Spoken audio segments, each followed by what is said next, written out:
Ladies and gentlemen, on the line today, I've got 1990 premiership player with the Collingwood Magpies, Mick McGuane. Mick, thank you so much for joining Licorice All Sports today. Pleasure to have you on the line. Yeah, no problem, Rob. Great to have a chat about footy with you.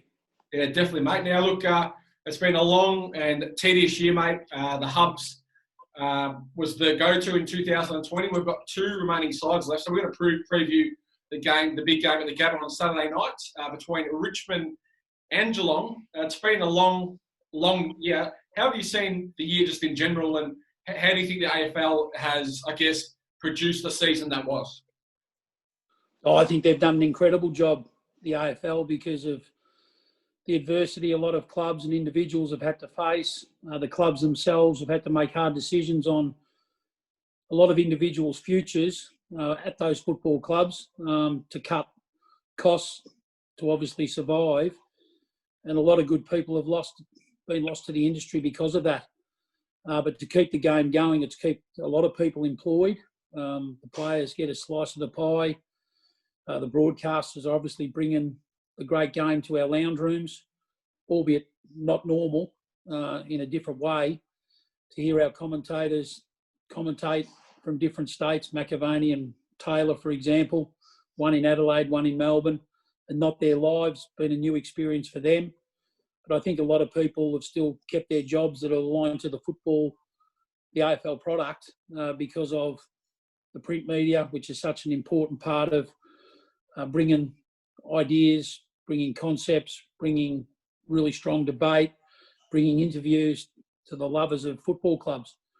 So it's also kept a lot of people involved. So for the AFL and the Queensland government to do what they've done basically to keep the season alive, there's been fantastic leadership under enormous amount of adversity.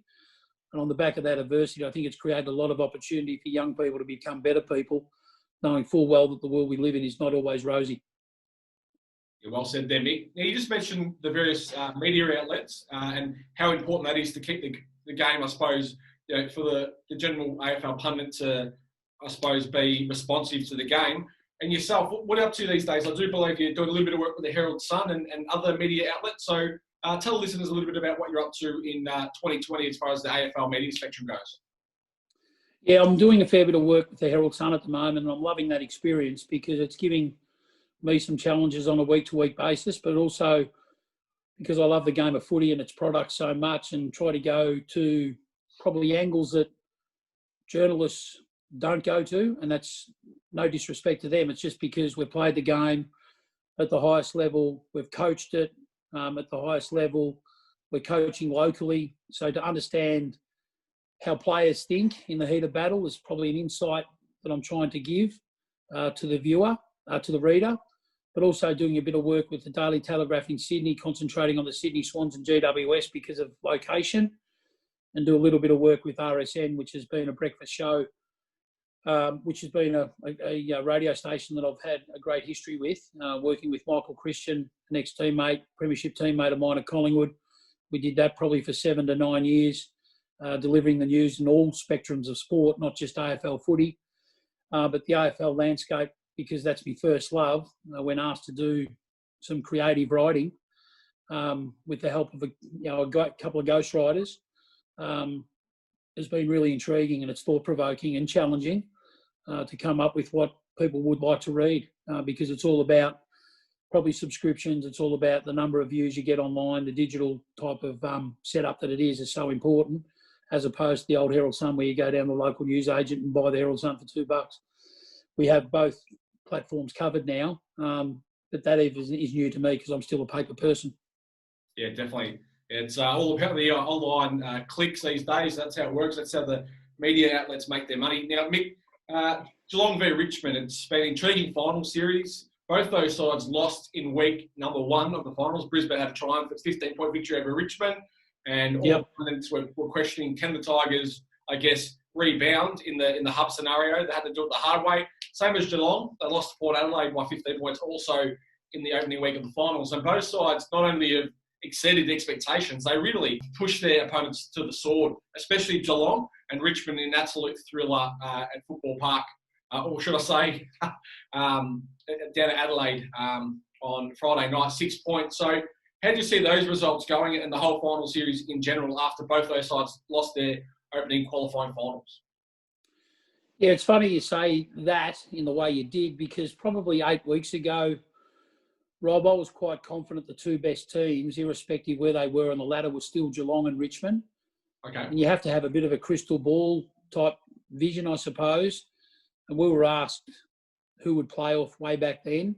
Yep. And I was quietly confident that Geelong, as a complete team, and the outstanding nature of the way the Richmond Footy Club, if their best personnel were available, were going to be the two teams to beat.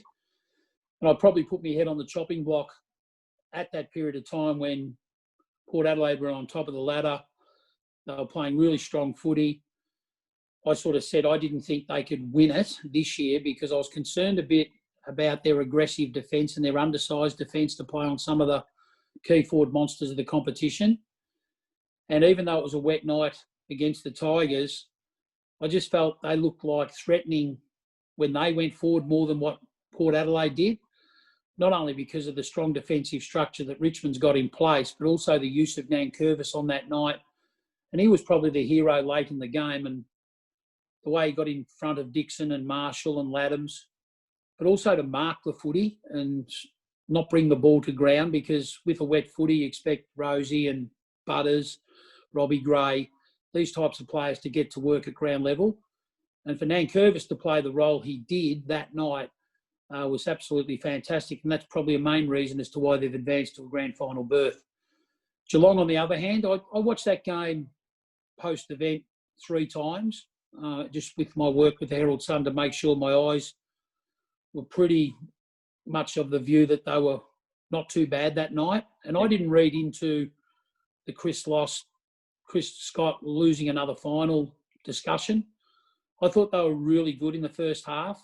Things didn't go their way. They had a lot of momentum in the second quarter, and they didn't hit the scoreboard. And that was probably the reason as to why they come out losing that night, because Port Adelaide, certainly with the game they played in the third quarter, got the ascendancy and they hit the scoreboard and took their opportunities.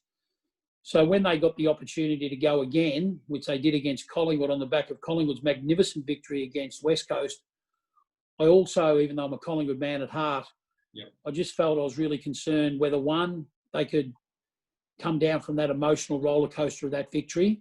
Okay. 2, Geelong had 2 extra days to reinvigorate their bodies. And 3 was the quarantine period, but then to return travel and then ask again to play on maximum effort. As much as you drive it from a mental strength capacity, it is quite hard to replicate at that time of the year when another club's had 2 days advantage. They've been in their own little area. They know what they're used to when it comes to routine. And I think it was just asking Collingwood, and Collingwood people were asking too much of the team to play at their optimum standard like they did the week before. Because the emotional roller coaster is always difficult. And you only have to be 5 or 10% off. And that's all that makes a difference at this time of the year. And we saw a significant difference on the scoreboard, but their energy was nowhere near as required as it should be to win a final against a good team like Geelong. Now, Tom Lynch has been in the headlines, Mick, and they're saying he's playing on edge. He's done what some people are calling, silly things behind play, but I think it's just the way the good sides play. Just on a personal perspective, I think, Tomahawk is like that ball looking forward as well, and maybe Lynch has been sucked in by the defenders a little bit throughout the year. What's your take on Lynch and the way he goes about his footy and that, I suppose, that tough on-edge mentality and crashing packs and, I guess, bringing the ball to ground to supply those smaller Richmond forwards? There's a fine line between aggression and controlled aggression. Okay. If you're aggressive and it leads to poor discipline acts and free kicks given against you or 50-metre penalties, that's just a no-go zone, because disciplined teams win premierships. Yep. When you're in control of those situations and you play an aggressive nature and you don't give away a free kick and you don't give away 50-metre penalties, and it's more about the way you approach the contest. And let's face it, his role is to be a marking forward first and foremost. Yeah. But we fully understand the defender isn't going to give you that right every time you're in the air. Their intent is to bring the footy to the ground. Lynch doesn't very rarely get outmarked. If he doesn't mark it himself, generally the ball does go to ground. And that's when the likes of Castagna and Rioli and Lambert and Martin, these boys can get a lick of the ice cream. So he brings a lot of value to the team. I'd prefer a forward like him any day of the week as opposed to a non-competitive forward that second-guesses himself in a marking contest. Now, on the other flip side of the equation, Gary Ablett, everyone knows his resume. We all know what he's done. 2 Brownlow medals, 2 flags, went up the Gold Coast, played absolute champion up there as well. Come back to the Cats, and he's going to have his last hurrah for the Cats in season 2020. How do you see him in the context of football, and where does he sit amongst the all-time greats? Oh, he's in the discussion. There's no question about that. I was probably fortunate enough as a kid, barracking for Collingwood, and probably my boyhood idol was Peter Dacos. And Dacos was one of those players that a lot of people probably don't gravitate to in the discussion, which is disappointing as far as I'm concerned, because people forget how good he was as a midfielder. He kicked 97 goals in a premiership victory in 1990. What a season that was he had. Before that, Lee Matthews was the best player I saw as a kid, just the way he approached the contest in his callous way. He was ruthless. He was insensitive. He just wanted the footy in his hand. And he's a bloke that's won 9 best and fairest at the Hawthorn Footy Club and kicked close to 1,000 goals as a midfielder come forward at his size. Probably throughout that period of my time, from a midfielder standpoint, we saw the evolution of the game go from sort of semi-professional to more or less professional. Robert Harvey comes to mind, Michael Voss, Nathan Buckley, James Hird. But in this last 20 years, with what Gary Ablett's been able to do on a consistent basis, the ability to win the footy, but also extricate himself and the ball to the advantage of his teammates and make good decisions generally with the footy. And as often as he did it by accumulating the amount of ball that he did, he clearly has to be in the argument. From a key forwards perspective, Carey and Ablett and Lockett and Dunstall, I think they fill the discussion about key forwards in the competition and probably the AFL, VFL landscape. They were incredibly gifted players, and whenever they played well, their teams generally won.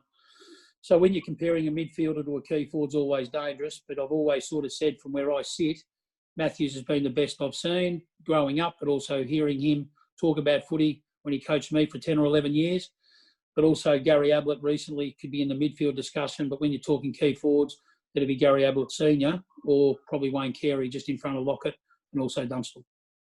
Yeah, very well said. Yeah, so you're basically saying of the last 20 years, Gary Ablett's probably the best player that you've seen. Yeah, I'd probably have him just in front of Chris Judd and Luke Hodge. Okay. I think they're the 3 most dominant, probably most respected, gifted footballers, and I reckon they're footballers in the true sense of the word, the way they went about their footy. Yeah. Luke Hodge, as a leader, went to another level, universally respected because of his hardness, but also his on-field intellect that he brought to the game. Judd, just with the explosive nature he played, and Ablett, the way he went about his footy on a consistent basis to continually get 30 every week on a consistent basis, even though he was tagged. And some clubs and coaches have actually said, why bother? As much as we'd like to tag him, it was a waste of time. Yeah, definitely. And those 3 names you just mentioned, 2001 draftees as well. So they've had amazing, they've brought amazing joy to the last 20 years of the game. Now, we'll move to the actual game this Saturday. So let's have a chat about who's going to win and why. We'll kick it off with the home team, which will be Richmond because they finished slightly higher on the ladder. Look, they've got a plethora of talent. They're going for their 3rd premiership in 4 seasons or 3 years in a timeline sense. So, just to roll off a few of the names, you've got Cochin, you've got Lynch, you've got Rewalt, you've got Prestia, you've got all these players through the spine. Dylan Grimes down back. Noah Bolter, who's basically replaced Alex Rance in that back line. And then you mentioned before the likes of Castagna. You've got Shai Bolton, who's just taking his game to another level in season 2020. And there's a whole bunch of other players. Even a young player like Liam Baker can, play in the mid, half forward role, half back role. He's got a booming kick. Jaden Short's got one of the biggest kicks in the AFL. And then for the Cats, they're probably... You've only missed one bloke, the most important one out of your conversation. And Dustin Martin. Dusty Martin. and Dustin Martin. How can you forget him? No, well, here's a bloke who's going for his 3rd Norm Smith.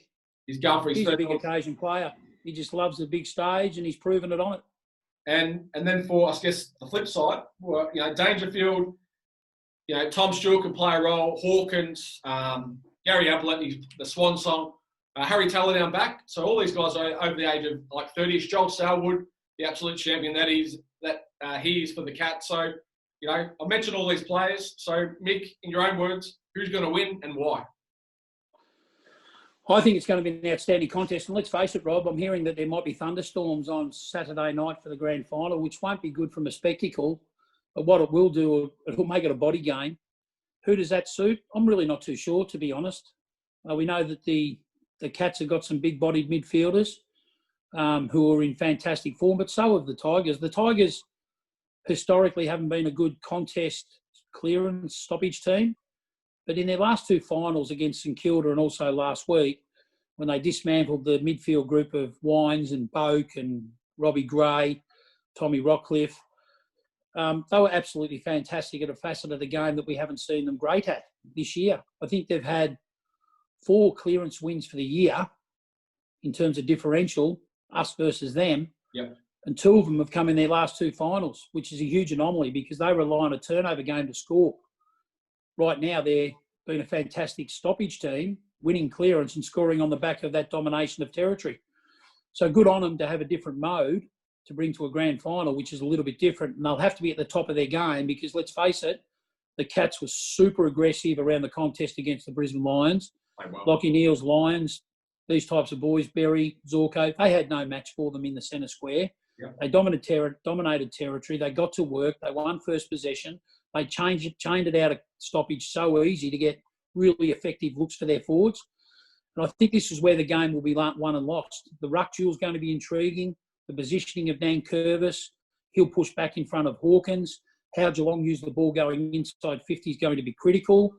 But you can't be a creative team in maybe thunderstorm conditions. The old KISS method will have to apply.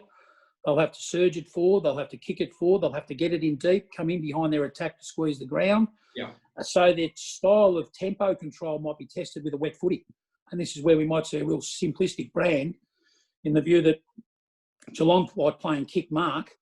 But if you want to overpossess it in wet weather, you're going to be prone to offering up more opportunity for turnover or intercept, but also skill execution errors, which creates and invites Richmond back into the contest because they want the ball played at speed and want it in a chaos motion. So, in a nutshell, I think it's going to be really intriguing to watch, and the weather could play a part. Yep. But I'm still prepared to tip Geelong just because I think they've been so complete.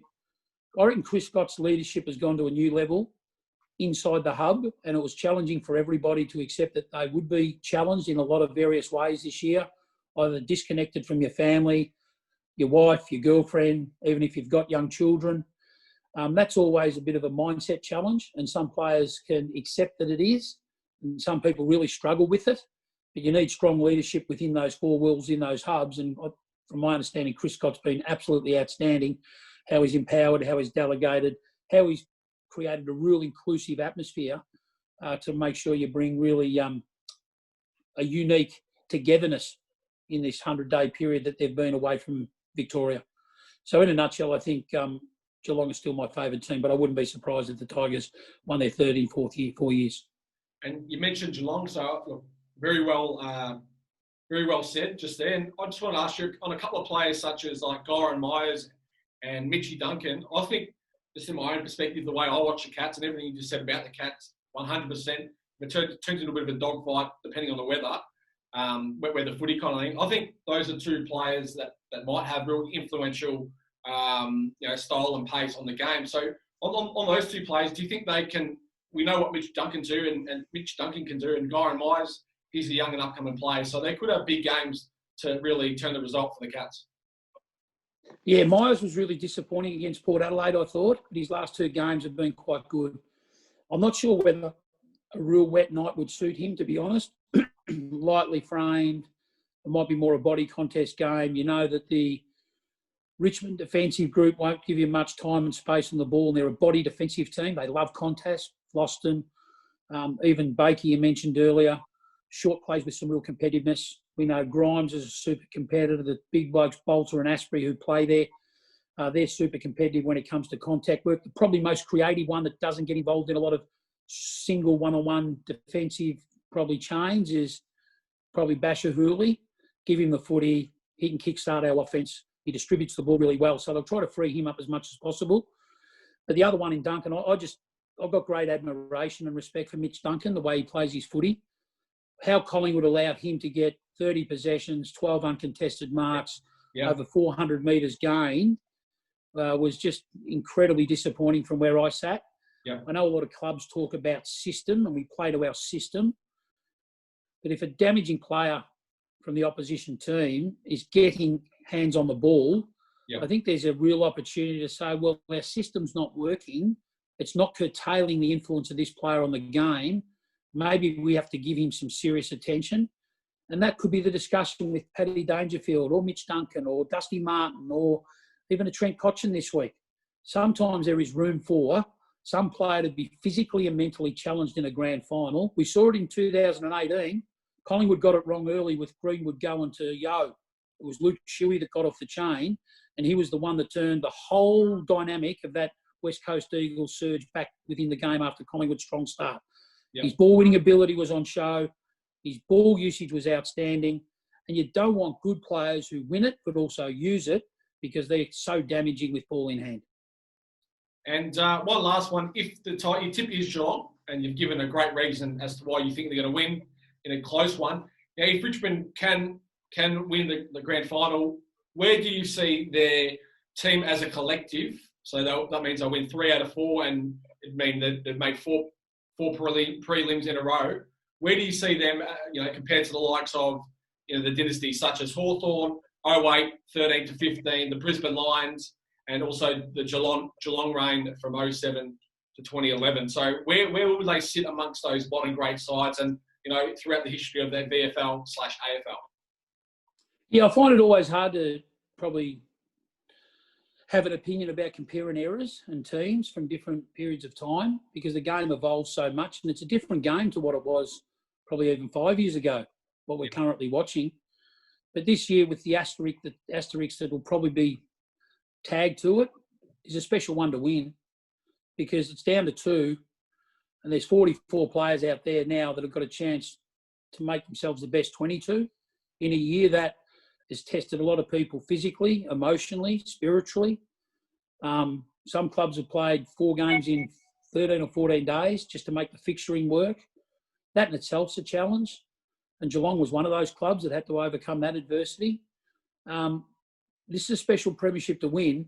And if Richmond happen to do it, that will only enhance their profile within that discussion you're talking about. But always never been prepared to sit on the fence. I still think the Hawthorn era was something to behold. With the talent base they had, the hardness they played with. Everyone talked about their kicking ability in that period of time, and they were an elite kicking team. And I've always subscribed, you've got to have a good kicking team to win premierships. But very rarely in the discussion do we talk about Hawthorn, about their pressure. Their pressure on the opposition ball carrier, their pressure in the air to kill the footy with Lake and Gibson and these types of boys down back was unheralded. And I think it's not dissimilar to the way the Tigers go about their footy. They're ruthless when they get the ball in their hands from a counter-attack standpoint. They play at speed and want the ball to be alive and in motion, which really doesn't allow the opposition to get set from a defensive structure standpoint. So they're happy to run at that defensive structure. You come at me and I'll have someone either laterally or over the top to keep our ball in motion to get metres gain. And eventually we'll get to our launch zone. And then in front of the footy, we've got 2 beacons in Lynch and Rewalt. And the other one you can have in that discussion is a resting forward called Martin.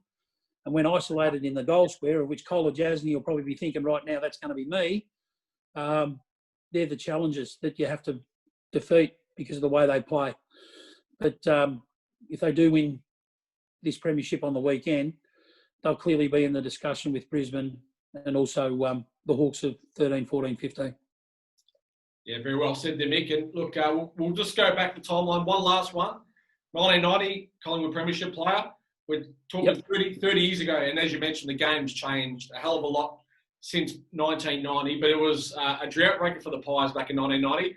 And another memory, 1994, you kick goal of the year. Phil Mouser ate your heart out with a run through the middle. Away from the centre again through Moncourse, and McGuane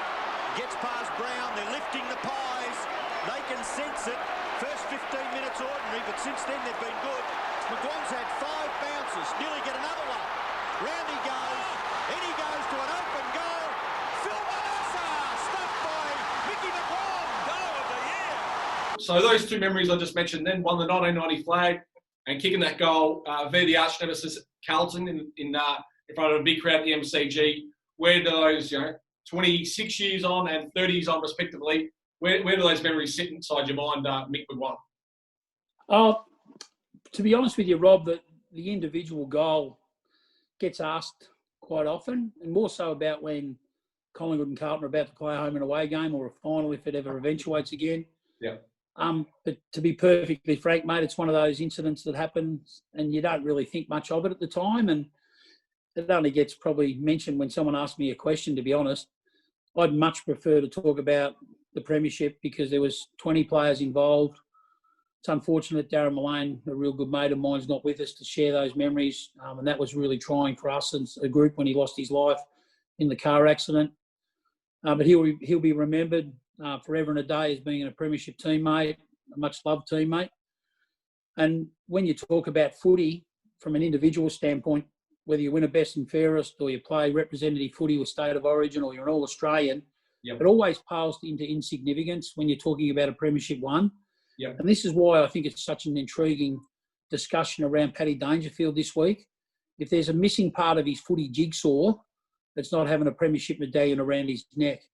And as I wrote in the Herald Sun on Tuesday, I just feel watching him, even though he's spent so many minutes in the forward line in the last 2 finals, don't be surprised if Chris Scott unleashes the beast to play around the action a bit more in a final, because I just reckon he's ready to explode. His demeanour says that we have got work to do when the siren goes, and I like that in a person.